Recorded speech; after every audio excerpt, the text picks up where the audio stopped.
Vamos a ver entonces el ensayo de 1936 de Walter Benjamin, la obra de arte de la época de la reproductividad técnica, que nos va a preparar con conceptos fundamentales para poder después leer más cómodamente el texto del surrealismo.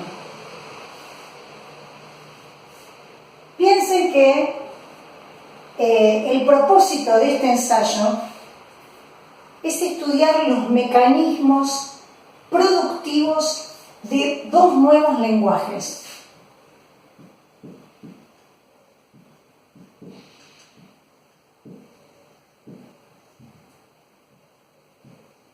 Cine y fotografía.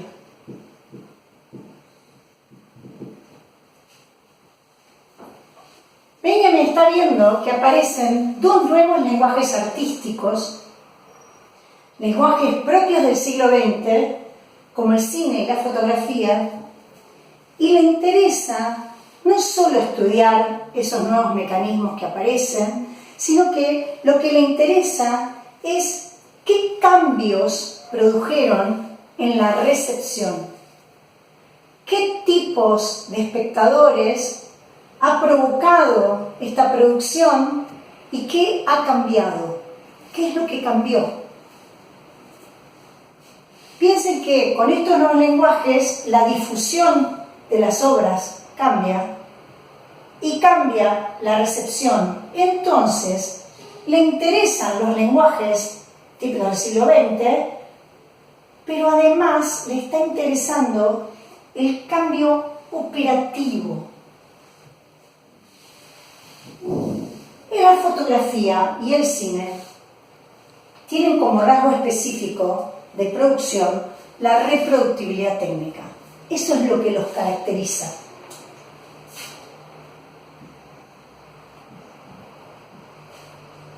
Cuando Benjamin piensa en cine, hay que también situarse de qué cine está hablando. ¿Qué cine es el que ve Benjamin?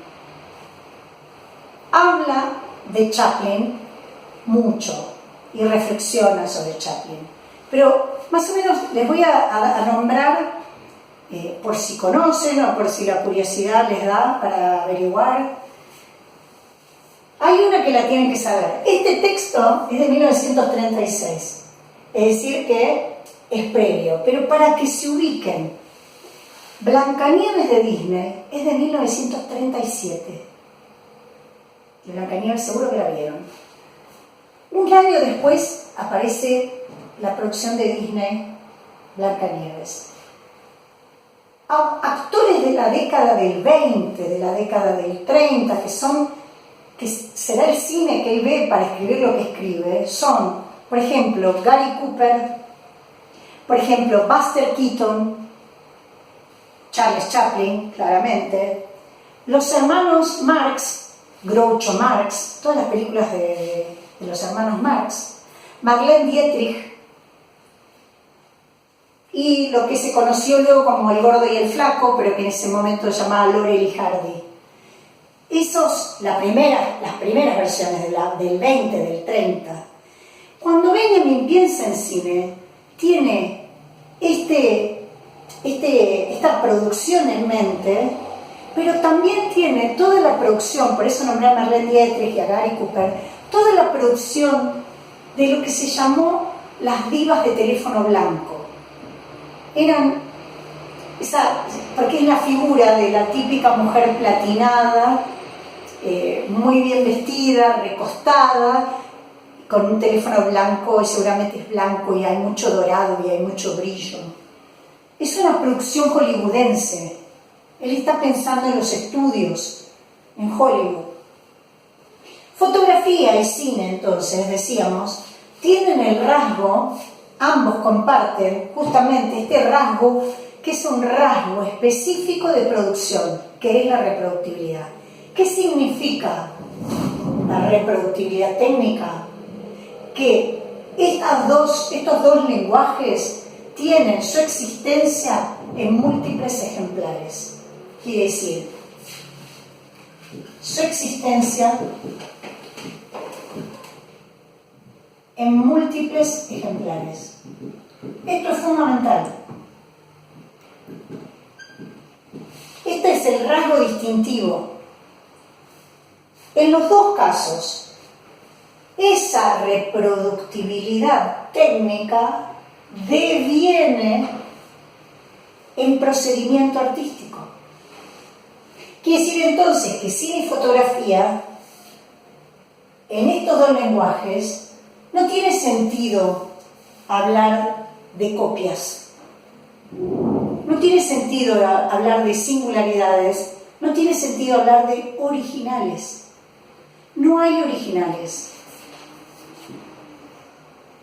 Porque esto es lo que lo define, las múltiples copias. Entonces el sentido de copia de una obra de arte no cabe. En estos dos casos, claro que siempre ha habido, siempre la obra fue susceptible de reproducción. No está pensando en las reproducciones típicas que toda obra tuvo desde la antigüedad. Está pensando en esto, porque esto es diferente, porque acá hay copia y no hay original. En las demás copias, que siempre la obra de arte ha sido susceptible de copias, hay un original y el resto son copias. El problema acá es que no hay original. Alguien podría decirme, bueno, pero la cinta primera se considera el original. No, la cinta... Alguien podría decir, el negativo es el original. No, porque el negativo está para hacer múltiples copias. No funciona como modelo. La Gioconda es una sola, la sabemos, está en un museo y es una de las obras más visitadas del mundo occidental. Ese es el original. Después la vemos en múltiples copias, entonces sí hay una relación entre la copia y el original. No en estos casos, ¿sí? Dice Benjamin, de la placa fotográfica, por ejemplo, son posibles muchas copias. Preguntarse por la copia auténtica no tendría ningún sentido. Ni el negativo fotográfico es el original, ni la cinta cinematográfica primera es el original. ¿Por qué? Porque no han sido pensadas para existir en un solo ejemplar.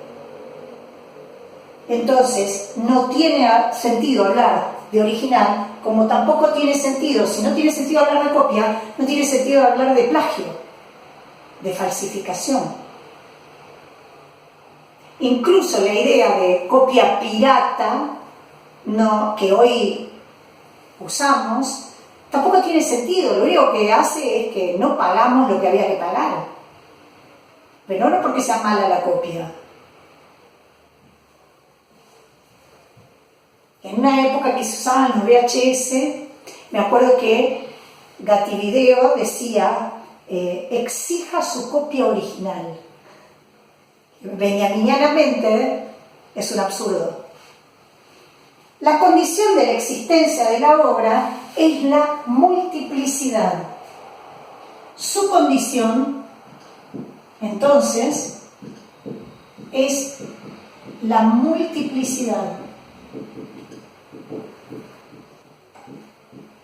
Es su condición, no es un defecto, no es una falencia. Así, entonces, la copia en este sistema planteado por Benjamin es una copia que está legitimada. Está como lo que está planteando Benjamin, muy interesante en este texto, es que se trata de otro paradigma. Que cuando se habla de estos lenguajes del siglo XX, se está trabajando con un paradigma diferente al que se venía trabajando. Que cuando aparece la reproductibilidad, cambia el paradigma. Entonces, la copia aquí está legitimada. Si bien toda obra puede ser reproducida, lo que no puede ser copiado, dice Benjamin, es el momento preciso, ¿sí? El determinado lugar, determinado día, determinada hora en que fue producida. Eso no se puede copiar. No podemos copiar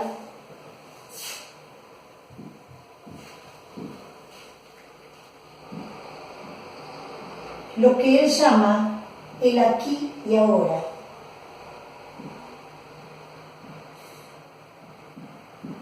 del aquí y ahora no hay copia posible. Y el aquí y ahora para Benjamin funciona como la autenticidad. El aquí y ahora del original constituye su autenticidad. Si no podemos copiar la autenticidad de una obra, entonces tampoco podemos copiar su aura. Concepto central de este ensayo. Concepto de aura. Del aura que está en relación con esto, y ahora lo vamos a seguir explicándolo un poquito más, no hay copia. Si no podemos copiar la autenticidad, no se puede copiar, de una obra, tampoco podemos copiar su aura, porque del aura no hay copia. El aura es definido por Benjamin como la manifestación irrepetible de una lejanía. Manifestación irrepetible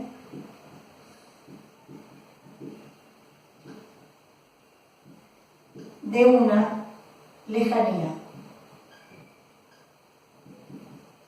Fíjense, manifestación es irrepetible de una lejanía, y dice Benjamin, por más cercana que ésta esté. Cuando trabaja el concepto de aura, cuando trabaja el concepto de autenticidad, no está pensando en cine y fotografía, justamente está delimitando la atrofia del aura que conllevan estos dos nuevos lenguajes. Cuando él plantea estos dos nuevos lenguajes, entonces, como si se cruzara de vereda y empieza a pensar qué es lo que caracterizó al paradigma anterior al cine y la fotografía. Y el paradigma anterior, el caso de la Gioconda es muy útil, es el que tiene ese algo que no es copiable, que frente a la obra de arte original se tiene una experiencia aurática, y es que, si bien la tenemos enfrente, la sentimos tremendamente distante. Quizás pocas veces en la vida uno tiene experiencias auráticas. Cada uno podrá buscar en su historia personal, pero en general, por lo que fui preguntando, y ahora no tengo oportunidad de preguntarles, pero suelo preguntar si alguno tuvo una experiencia aurática y frente a qué. Y vayan pensando, esa es una experiencia estética, esa experiencia aurática. Estamos hablando de experiencias, ¿no? Es una experiencia aurática. Yo lo tuve, por ejemplo, en México, delante de las pirámides de Chichén Itzá. No tenía ninguna expectativa de ir, me quedaba bastante lejos. Y frente a las pirámides de Chichén Itzá, tuve perfectamente lo que Benjamin llama experiencia aurática. Tuve esa sensación de distancia y a la vez de acercamiento, y se me cayeron las lágrimas. No siempre sucede con un monumento, puede suceder en un concierto, es muy particular y es muy difícil de expresar en palabras. Creo que Benjamin más o menos lo logra, porque justamente es una percepción de la lejanía del objeto, se siente distante y a la vez uno se puede acercar, supongamos para ver la pincelada, y te acercas a la obra y ves la pincelada, y en la pincelada y en la textura de la pincelada aprecias el grosor, la cantidad de pintura de óleo, el soporte sobre el que se hizo esa pincelada, y sabes que la hizo Leonardo da Vinci, y te provoca acercamiento y distancia a la vez. Es muy interesante el concepto de experiencia aurática. En algún punto, recibir el aura de un original es dotarla de la capacidad de mirar, como si en algún punto se contempla la obra, pero en algún punto la obra nos contempla, ¿sí? Benjamin recuerda una idea de Proust, que dice que en los objetos queda algo de la mirada que los han rozado. O sea, que el objeto tendría una capacidad de respondernos, como si algo hubiera quedado allí planteado en ese objeto y que la mirada nos devuelve mirada, el objeto. Autenticidad, aura, aquí y ahora se conectan con el concepto de culto, es decir, con lo cultual.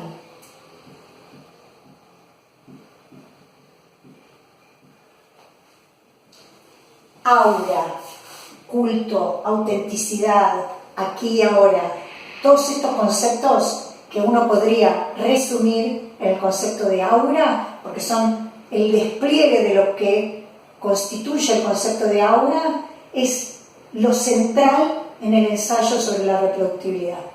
Central, es el concepto central, porque a partir de ahí, a partir de ese concepto, se disparan todas sus reflexiones, porque lo que va a plantear es que cine y fotografía, en el cine y en la fotografía, el aura está atrofiada.